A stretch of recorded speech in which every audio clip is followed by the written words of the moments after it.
Okay, we're going to go right into our dynamic scheduling, and I believe you're done with your WBS. Yeah, I'm done. I actually put it into Excel. I hope you approve of that.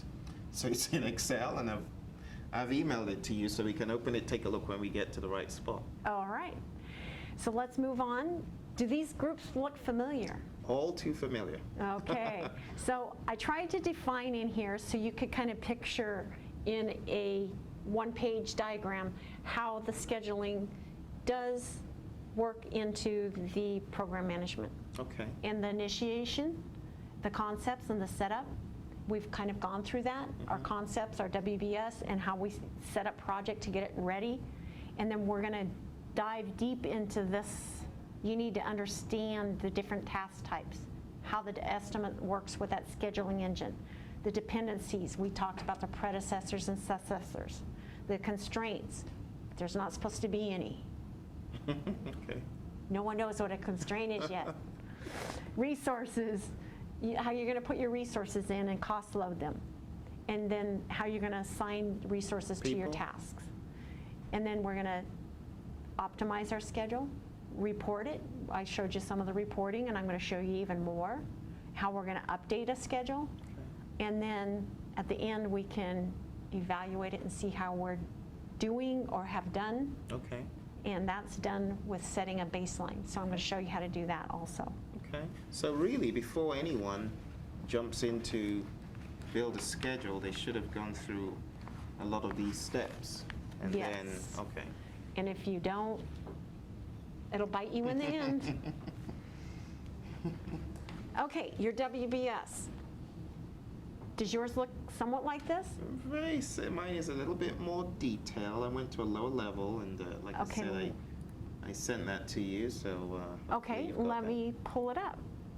Oh, wow. You did a nice job. Well, thank you. A lot of detail. So we have our wedding bells.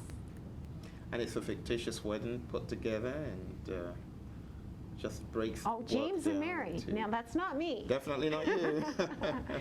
And you have your level 1. You have your level 2. Your level 3. So you And have pretty much, if we count the top level, the root node, which is the wedding bell, that would be like my level 1, theoretically speaking, and then the blue would be my 2, the green would be my 3, and the orange would be my 4. And I didn't have enough space for a few of those ones, so I kind of put them lower, but they're the same level. It only goes to level 4, so. So our line 0 would be the name of this. Our line 1 would be, starting with that, that'd be a subtask. Wedding day would be a subtask. Oh yeah, you don't know what a subtask is yet. Not yet. All right. So we're going to use this WBS to make your project. Okay. But I need to explain a little bit about some more details. Cool. So let me flip back over to the PowerPoints. And I envision this in a new way. So let me show you. Here's our WBS, and then here's our project. So you can just kind of flip that over. And like I said, your wedding, the name of the project would be the top task. And then your subtasks. Okay. And then your tasks, your detailed task underneath Okay. your subtask. Okay. So that's how the WBS forms the schedule. Gotcha. So your summary tasks. So you have your new wedding. It says new business here because that's the one that we were using before for the template. And then you have your summary tasks. So you can kind of see your WBS in here. Right, okay. So you have your level 1, your level 2, Okay. your level 3, Okay. and then your tasks that you're going to actually do. Gotcha. It makes it easier than your Excel spreadsheet because you can close and open those and get a nice little snapshot of what your project's doing. Okay, dynamic schedule. It's a schedule with a heartbeat because it's dynamic. It has an engine that keeps pumping and doing obnoxious things. You need to have as few as constraints as possible, and we'll show you what the constraints are. Okay. You have to have a network of dependencies. I kind of showed you that network diagram. in how everything is together. And it's like children crossing the street. If you have 10 children and one of them isn't hanging on, the other 9 are going to go across, and the other one's just going to be in the middle screaming his head off because someone's going to hit him. If you don't have any dependencies on that little kid that's in the middle of the street, he's going to get hit. So make sure everything in your schedule has dependencies. That's our successors and our predecessors. The dynamic schedules are easy to maintain and be kept alive during your projects, so you always know where you're at any moment. You kind of have to, and it's hard with developers and doing software because they're like, I don't know how long it's going to take. It's just going to take. I don't know. I'm just an entrepreneur and I don't know. Well, this helps you kind of drag it out of them, put things in a modular, pictorial stage so you can actually see what they're doing. So it really makes it easy to maintain a project. It's hard setting it up.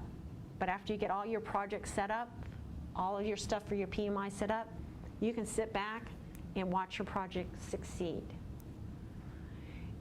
The dynamic schedule's up to date in real time. I update all my schedules weekly. Okay. That way you know exactly what's behind, what's ahead, people know what's coming up, and then they know when they need to deliver. So does that mean you have meetings with other people working on the project to ask for status, that you go in and update? Yep, status meetings weekly. And we go through each of the schedules, and it's pretty fast. We can do 5 schedules if they're done properly in an hour's time. It provides continuous forecasts so we can see what's going on, and they're accessible online. So the continuous forecast is really important. In this network of projects that I'm doing, we are putting up a constellation of 70 satellites. We are putting a ground system together to talk to the satellites. And in that ground system, there's probably 20 projects of different pieces that have to work together. I called someone up and said, can you put too many links in between schedules? Because they are linked, because there's so many dependencies in this network of 100 projects. Wow. And so we can watch and see if one project slips a week, it'll slip the other project. And we can watch that without having to open up 5 schedules, because it's all linked into one schedule. Gotcha. So when you link all of those sub-schedules or those other little schedules into one, if you change something in one, it will reflect in the master one. Yes, it will. That's good. And every month we report on those key milestones from each project, and if they slip out, the CEO sees that and comes down and talks to you. That's good. Okay, we talked about the WBS, and you've created yours. And so now we're going to get into task types. Okay. Do you remember anything from past about task types? Fixed duration, fixed work, fixed units, and I remember... That's correct. Yeah, I could go on. You've got summary tasks and subtasks. Right. So we got summary tasks. We covered those. Any questions? No. And we have detailed tasks. And I want to go a little bit more in detail here, because they're detailed. You never longer than 10 working days, and not less than 8 hours. You don't want little 1-hour tasks in there. It's too hard to monitor. No longer than 10 days, because usually companies pay you every 2 weeks. So that's when you're going to know, like 80 hours, 10 working days. You don't want a task any longer than that, because they might be reading comic books in the corner and you wouldn't even know what they're doing. You want to know that they're getting their work done. Of course, there's exceptions, but one of my pet peeves on the project I'm working on, they do documentation. Well, they put 170 days for 40-hour tasks. And it's big. It junks up your schedule. You can't get the critical path. You can't status it correctly when people put tasks in there. You can't tell where they longer are. than 10 days. Okay, this rule allows PMs to ask the team the status at the time of the status. And is the task done now, or are you still working on it? And it keeps the resources accountable, which they hate, but I've had so many companies that I've worked for ask me, isn't there an easy way to manage your resources and understand when they tell me I have too much work to do, that they actually do. This is how. I'd be rich if I had some magic software that could do that, but I don't. So this is the best, closest thing to it. You have split tasks. A split task would be a task that you start, it splits, and then it starts again. Okay. And project can do that for you. Reoccurring task, that's in project one of the options. You can put recurring tasks for monthly meetings, weekly meetings, and it just does it automatically. Overhead tasks, those are tasks like I have all my developers, I have all of my projects set up, so developed, test, etc. Well, I, as the project manager, aren't going to be included in those tasks. I want an overhead task that runs at the start to the finish of the project, where I'm 10% allocated, so I can allow for my time. Okay, so you're more like the resource allocated to the overhead task. Right. Or if you have management above that that does your project finance for the project and reports that way, you have an overhead task for that. Okay. That way, you can account for each bucket of money you're spending on your project. And that's important in our world because we capitalize a lot of our projects if they're over 50K. And then that helps our end EBITDA, which means money for stocks and, Right. I mean, it's good for the bottom line of the company. Absolutely. So it's important to capture any person that's working on your project so you can benefit from it. Milestones, they're a zero duration. Milestones are usually deliverables, or if you don't have a deliverable for that certain section of your WBS, then I still have a milestone. Okay. So it wraps up and ties everything up in that little bow, the little kids crossing the street. So you have milestones. They're Okay. zero duration. They're just, I've made a milestone. Accomplishment or an event in the, Right. the project. Okay. Okay, any questions? No, I'm good. Okay, so you see the same scheduling engine? Yep. This is where it comes from. Remember, we talked about our task types. Okay, we use fixed duration if we have meetings, or it's a fixed duration for curing concrete. Okay. It's a fixed duration for training, Okay. Yeah. but you wouldn't fix duration on development of software or for testing. Fixed work, you change your task to fixed work after you're done estimating your project, and that way you can keep your work and closely monitor it at the same hours that you gave your client. I can do this project in this many hours. Okay. Fixed units, that's for estimating your project. And it estimates your work depending on your duration and how many resources. Okay. So that's that scheduling engine. Gotcha. So the fixed units, just to make sure I have it clear, so fixed duration would be, let's say I've got a 5-day project, the duration is 5 days, but the work would be how many hours I actually work on the project, not the duration or the passage of time. And then fixed units would be if I work on the project once a day for 1 hour, every day for 5 days, that will be 1 divided by 8. That's my units. Yes. That's 0.125 or whatever. And that's in percentage. Okay, so that 12.5% of the time I'll be working, something like that. Yeah, but the scheduling engine calculates that for you. Okay, okay. Interesting. Okay, so now we're going to go into estimates. Estimates are predictions on how much time it will take. So that's your resources that you load on your task, and then you can figure out how much it's going to cost. Person days, one person working 1 full day. Business days is the business days that we defined in the calendar. Your calendar days, known in MS project as elapsed duration. So you have your business working days, which is 20 days a week. Your calendar days are your actual calendar days. So if you wanted to cure concrete for 10 days after you pour it, you'd put E days instead of days Okay. on your, and we'll get to it. When you put, Gantt? yes, Gantt? you put E days on your duration. Okay, Instead of okay. 3 days, you put 3 E days. Okay, in the duration Uh-huh. field. Okay. And so it'll take your calendar days. Duration versus work, your duration is the number of weeks, days, hours a task is estimated to complete.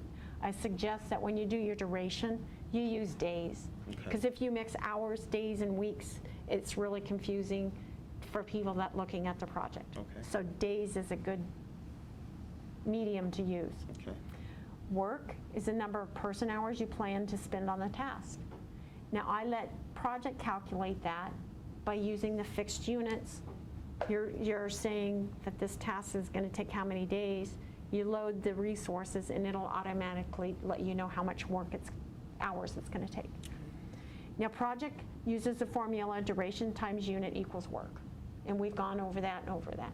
But you need to get that in your head. It's there, it's sticking. Okay, the dependencies. We haven't really talked about dependencies. Remember I says I don't want any constraints in the schedule. I remember.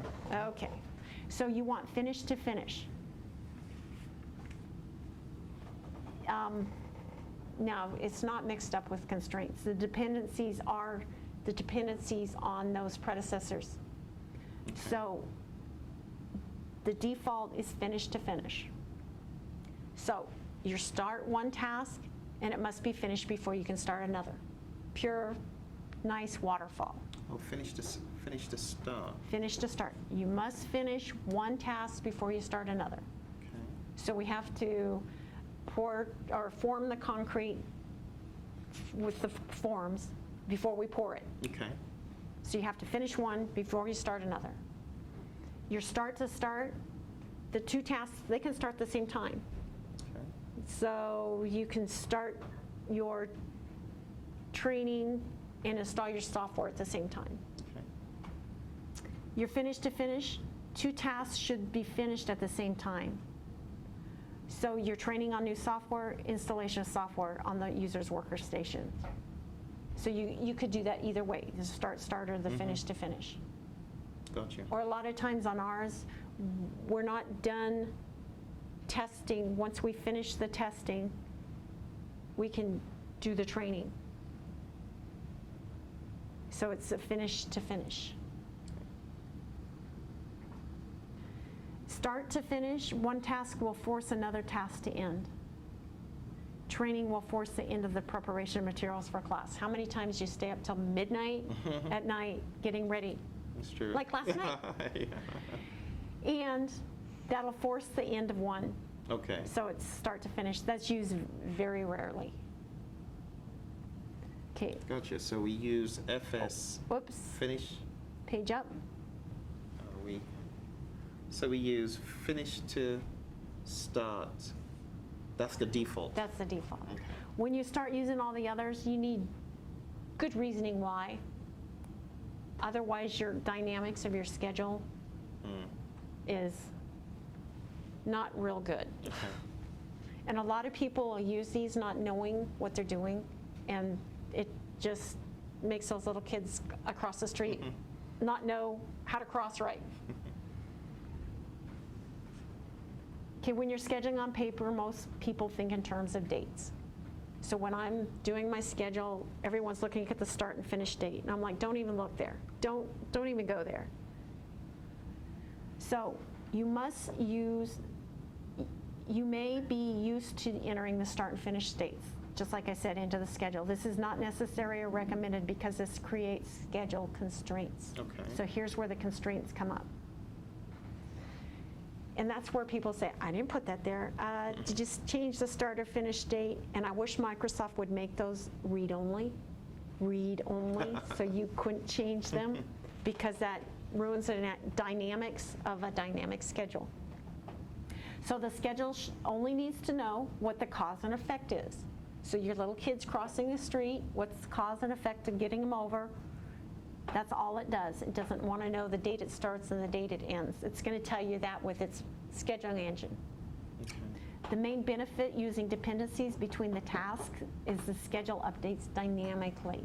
You don't have to go up on line 50 and change 60 and change 70. You change one line, Right. and it changes the whole project. What happens, the dependencies, they tell you what has to happen before another task can start. It is recommended to keep the logic on the detailed task and milestones only and stay away from setting dependencies on summary tasks. Okay. There shouldn't be anything on summary tasks. They're just dummies, just like when you add up a line of numbers and it's a total, that's what they do. They're just slots in there to total up everything. Okay.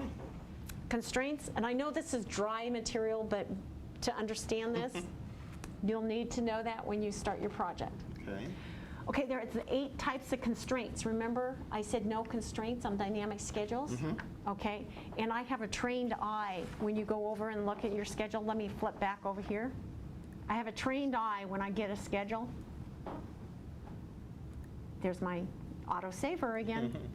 To look over in this I column, which is the indicators, and if there's any little calendars there, I'm like, you got a constraint. They're like, well, I didn't put that there. Yeah, you did. Here's what they did. They went over here, and they just went in there and like, I don't want that to start on 1/20/10. See my entry bar there? Good thing I opened it up, because I can't see it very good here. So they go in there, and they're like, yeah, let's start. And that's a summary task, so I can't change anything on a summary task, because it's a roll-up. I'm going to start this on 5/3/11. Now watch what it does up here to this finish, and watch what it does here. It balks at me first, saying you shouldn't really do this. So I'm going to say, yeah, move it to that, remove the link. You just put a constraint there. My little kids crossing the street just lost something. And it starts on 5/3. Look what it did to my finish date. Threw the date off into the future. Yep. So that's why you shouldn't enter any dates in the start and finish. It'll put constraints on your schedule. So MS Project does the dates for you. Don't put them in yourself, is what you're saying. If they're wrong, then your schedule logic is wrong. You got to go back and look and see why your schedule logic is wrong. Okay. Otherwise, you're building an Excel spreadsheet telling them it's going to happen here. You want it to schedule with the scheduling engine. Okay, so there's 8 different constraints. Now there's one-sided constraints and rigid constraints. So your tendencies are as soon as possible, the default under forward scheduling. Okay. As late as possible, a default under backward scheduling. Okay. Now there's 2 types of schedules, forward and backwards. The backwards is, I need to get it done by here, how can I do it? Your forward is as soon as possible, I'm starting here and it's going to finish here. Okay. Not very many people use a backward scheduling, but it does exist. Okay. One-sided constraints, these are soft constraints, so they're all right, but not acceptable. I do use the start no earlier than date. You can't do work in the past. A lot of people don't look at their schedule and they, oh, we started that on 5/1/13. Well, it's 6/1/13. You can't do work in the past. And if you don't move that up to start no earlier than today, you can't see that date on top slip out. And so at the end, your boss is going to come to you and say, aren't you done yet? You said you were going to be done. No. And you didn't know until you were blindsided, because there's work in the past that you've already paid your employees for, Right. but it's not done. So you still need to pay them for that piece of work that they haven't done. So remember, you can't do work in the past. So we'll show you how to set those start no earlier than dates. And I remember when I work with you on that one project. Every time we did the Oh, don't talk about update project, Don't talk about it. you'd hold your breath. Okay. Start no earlier than. Or finish no earlier than, it's just like it says, you're not going to finish it no earlier than the date you put in there. And it's going to use the scheduling engine to figure that out. I don't use that unless there's a reason. There has to be some logical reason you're doing that.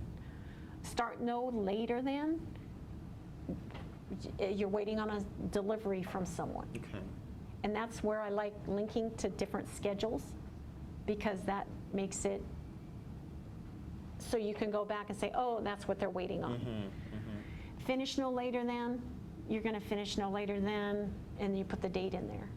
Again, I don't like using those unless there's a reason. So the only one you use is ASAP pretty much in your schedules. Yep, or it puts a little calendar, and my little eagle eyes can look at your project and see that. Okay, your rigid constraints, must start on or must finish on. You should never use those. That's that little kid that's going to get hit in the car because they have a must start on and a must finish on. So nothing can move. They can't move. Right. It's stuck. So when you're looking at your project and it's dynamic and you have one of those there, you're not going to be able to roll that up, look at your line 0 and see that it's going to finish. It's a dummy finish date. Now, So avoid MSO and MFO. now, must finish on is a good thing to put on, and I'll show you on those reports, on a line. So once you've baselined your project and you said, I'm going to get this done on November 20th, 2013. Okay. You can put that must finish date on there, and you can watch it, and you can watch the slack on your schedule and see what tasks you're needing to concentrate on. Okay, so just for that one last date. Right. Final. Okay. All right. Okay, a few more, and then we'll get into the scheduling.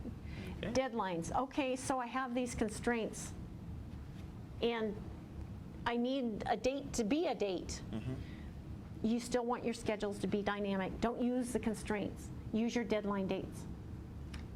So how you do that is you go over here to your project, and you want to, like this isn't going to happen on 4307 because the security procedures are done in a different department, and he's just on a different wave.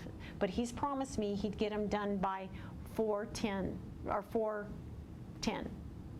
So I'm going to put a deadline date on here. Now, I don't want to change the 4/3 date, Okay. but he's going to get them on 4/10. I double-clicked, opened my task information box, and Oh. I set the date on here of 4/10/07. My dates on these schedules are way wacko. You know what? I'm going to do something else to show you how to fix that. I'm going to start this in some time in the future here, so I don't have to go back and play with the calendar. So the dynamics of the schedule will make it so it starts in the present. So you can see everything turned blue, everything moved out. That's because this is a dynamic schedule. It's a template from Microsoft, and they know how to schedule. That's helpful. So. So just moved everything out. Well, in a lot of time, or in my company, we have templates, and there's this project start date. And it's dynamic, so as soon as we get funding to start the project, we can start it. And we don't have to go back in and change our Excel spreadsheet and every date on there. The dates just change on Yeah, their own. they just based change on the their own. linkages and the durations. So I wanted to put on that one, security procedures, the deadline date. He has a 5/23. I'm going to put a deadline date of a 5/23.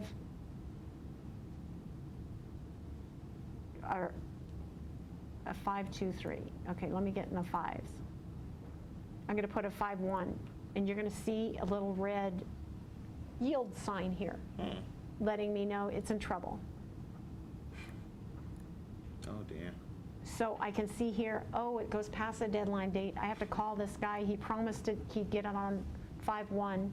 Right now I'm all right because my schedule says 5/2, but I need to take care of that. And that gives me that leeway. So you don't need constraints, use your deadlines. So does it show on the Gantt chart the deadline? Yes, it does. And that's right here. It shows, Oh, I see it. yeah. It shows a green arrow. Green arrow. Got it. Okay. It's hard to see, but I see it. you can see it if they're way, if they move up way, like, let me put this 6, 1, 2, 13. And I said never change that date. This is demo. Never Just- change your finish date. And you'll notice it put a constraint in there. So you can see the Oh, I arrow. can see it, yeah. Oh, great. Okay, a few more slides and we'll get going on our schedules. I just added a new one instead of click to go. Okay, so we want to go to resources. Resources are people, facilities, machines, or material used to create the project schedule. There's 3 types of resources: work, material, and cost. Now this is from our 2007. Let's go look and see what we got in 2010. In 2010 on our resources, I want to go to our resource tab, and I want to go to the view of, Resource sheet? yep, resource sheet. And our type, it's right here. Okay. We have 3 types. So Microsoft did not add another one in 2010. So your work is your work people, your material is material, and cost is cost. Okay. So that's the 3 types of resources. So let's go back here and make this bigger. The resources can be added in different ways. You can go to the resource sheet, you can type them into the resource column. The cleanest is using the resource sheet. Otherwise, you're going to have a problem. Let me show you the problem. This was a problem at work. I would open their resource sheets and there'd be 352 resources in there. Okay, this is your resource sheet. That's the cleanest way to add them. Go back to your Gantt view. Okay, so I'm going along and the phone rings and I'm just finishing up my schedule, and so Joe,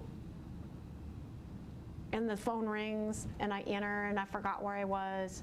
Okay, banker, I got interrupted. Okay, so look what I did. Let's go back to our resource sheet. I just typed them in there. When I go back to my resource sheet, Joe and Jim. so whatever you type over there automatically gets over here. So be careful of that. And it could get duplicated. Or even Yes. more than that. And then you're lost on who's doing what. So we want to get rid of Joe and Jim.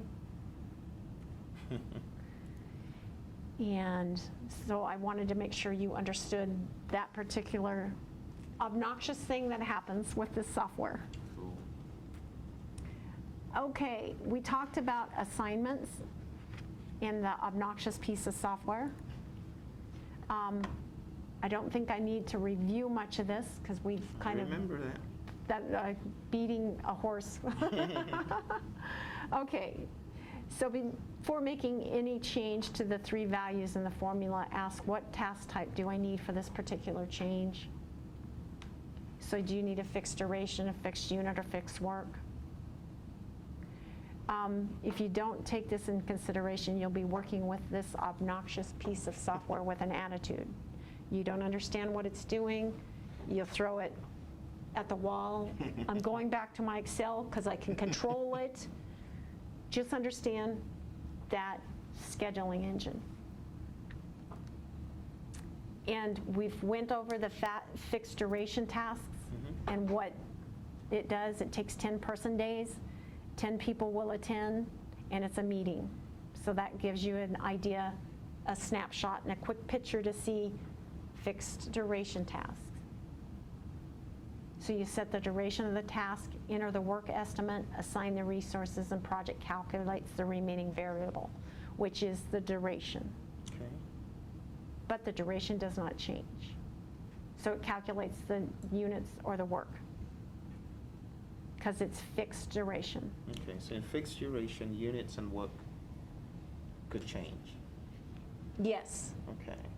So depending on what we call it, if it's fixed duration, the units and work change. If it's fixed units, the work and duration change. And if it's fixed work, the units and duration change. How have I said it? I Yes. figured it out. So that's fixed duration. Fixed Okay. work, the work doesn't change. The task takes 24 hours to complete, 2 resources are available, it takes 12 hours. The work will never change. This duration might keep going out, which will change the units, but the work will never change, because that's what you gave your baseline client. It's going to take 24 hours to do that. Okay. Fixed units, it normally takes 10 person days. So fixed work is not fixed, units is, and we only have 2 resources for the job. It'll take 5 days. If it takes 10 days and it's on fixed units and the units are set at 100%, your work's gonna go up. And that's the obnoxious piece of software that everyone keeps saying, but my work's going up. So when you work on a schedule, you make it fixed? I estimate in fixed units, Fixed units, okay. and then when I'm all done, Okay. and I've estimated my project, I've turned in my budget, I changed my whole project to fixed work. Okay. After you've baselined, do you baseline before? I usually change my to fixed work. It's not going to change anything until you start. Put it in actual Yes. time. Okay. Good to know. All right. And then I want to talk a little bit about your subtask and your milestones. When you put your stuff in here, remember your WBS? Your summary task, go in, and then your detailed task, and you have a milestone. You have your summary task, your detailed task, and a milestone. And then your overall milestone complete. So when you status your schedule, everything's linked. I know when I close up, and let me get to a schedule. I can't do it in those PowerPoints. When I close this particular task up, and let me open up one of my schedules. Okay. I always said that when I worked with people and teaching on this, and don't laugh, working on different people's schedules and not having templates or standards is like wearing someone else's underwear. Okay. It's hard to figure out what they're doing, what their schedule is doing. So that's where the templates and stuff comes in handy. So I'm going to use a template from my XYZ company. Okay. Do you see anything new in this? Yeah, some fancy traffic Nice, lights. huh? Well, we're not going to show you those yet, but I'm going to show you those tasks and those milestones. Okay. So this particular one is, I have my pre-phase project planning. I have my subtask and my milestone after each of these. Okay. Why milestones in each sentence? That way so this section, pre-phase project planning, when I close this up, and remember I said keep everything so it closes up nicely and it's nice and tight. It looks like I have it. Oops, page up. Oh, okay. Have this in here. My delete key is a different place. It's all nice and neat. This is a template that we use. So I know exactly when I want to see when a cutover is on my 100 projects, where it's at. I know my cutovers in phase 2, and I can find it, and I can hook to it with my different schedules. Okay. So they have the installation and the cutover. Okay. So your summary task and what we were talking about in this PowerPoint are right in the schedule. So for this pre-project planning, it's all wrapped up in pretty bows like kids crossing the street. I have a pre-project planning phase complete. It goes to that milestone. I have this pre-project phase planning. Here's this milestone. Okay. I'm going to switch to a different view, and these views are customized. So you'll notice there's a lot more views than you had before. This is my favorite view. It shows my predecessors and successors. So and it shows my milestones as blue, and my critical paths as red. These are customized templates that are not covered in this session. So you made this yourself for your projects. So, very And nice. everyone uses the same template. Oh, in the company. That's helpful. That way, you're not looking at everyone's different ideas of how they schedule. So milestones are all blue, regardless of the In project you're this view. Oh, in that view, Yeah. right. It just- Gotcha. Yeah. So when you're making your project out of your WBS, you put your level 2. Here's your level 1, level 2, level 3, Okay. your detailed task, your milestone, Okay. and then everything up here links to here, the date. And I just saw right here, that date should be the same as the last date as you roll up.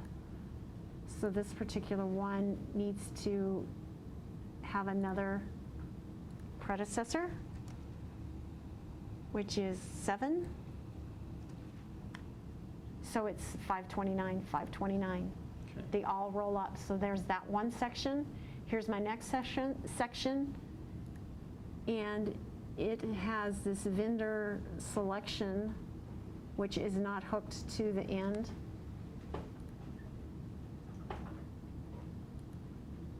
But I believe it's hooked down here, yes. So it all rolls up, and I know that everything in my pre-project planning is done by the time my last milestone. And everything's dynamic and rolls together. So if one thing changes, and I want you to look at my dates here, if one thing changes and this is delivered later,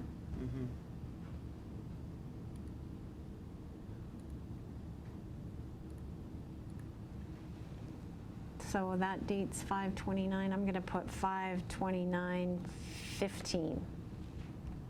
And you can watch this change. See, it changed. Yeah. It just ripples through your schedule. But there's only one place I needed to change that. And I can see changes and know if my project's in trouble or not, because I baselined it. Obviously, it is in trouble. 3/16, it's supposed to be done on 4/14. 2 years out. So that's how you put your task in your schedule, so you can monitor it. Gotcha. You have your levels, your details, your milestone. Your level, your details, your milestone. Everything has to have a milestone, or the kid gets crunched in the middle of the street. Okay, so we're going to take a break now, and we're going to dive into our schedule from your Okay. WBS. Oh, that's going to be fun. Okay.